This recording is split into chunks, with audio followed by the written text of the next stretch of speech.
مولوی صاحب سین روان دی زر کوه مولوی صاحب پکې وجاړي خبر وکړه دلته سین روان دی او رنگ دي تا ورکشه زه دلته یو د ګازو بټۍ جوړوم افغانستان کې لوګر کې د هغه نه ګیس جوړیږي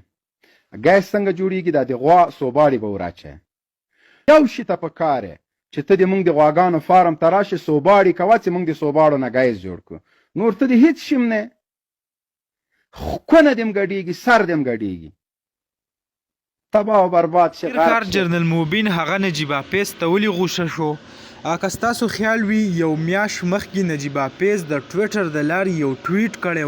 په هغه ټویټ کې لیکلي وو چې کم افغانیان په پاکستان کې ایلیګل دي نو دیو له پکار دی چې په مرزي باندې هغه د ملک پریدي او خپل وطن افغانستان ته لاړ شي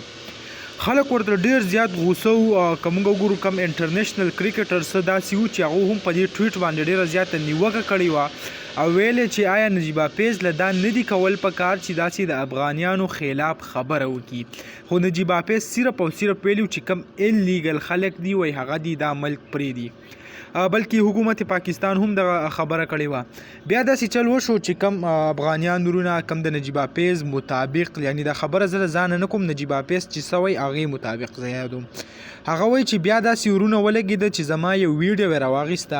کم چې وایي زه لایو راغلی وم د هغې نه څه کلیپونه کټ کړه او هغه بیا په سوشل میډیا شیر کول چې دا په پاکستان کې دا کارونه کوي یعنی وایي دا داسې قسمه جینۍ ده نو کم الزام چې دی هغه هم په افغانیانو ورونو باندې ولګاو نو هغه کم افغانیانو چې دی ځان ته نور هم غوسه کړه زه به تاسو سره دا هم شریکه کم نجیب اپیز چې دا هغه هم افغانۍ ده په پاکستان کې اوسیږي خو داسې ویلی کېږي چې دا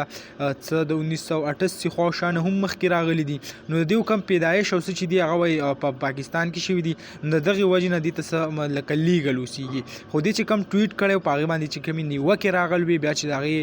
پسې کم انټرنیشنل کرکټ چې و هغو پسې کم خبرې کړوي نو نجیب اپیز چې کم د هغه ډېره زیاته په یو سټرس کې هغه مخته کړې وه نو دغه لنډه شان ویډیو وه د جنرال موبین هم به دغه څه خبرې وي هم تاسو سره شریک کړي انشاءالله بله ویډیو کې میلاویږو الله حافظ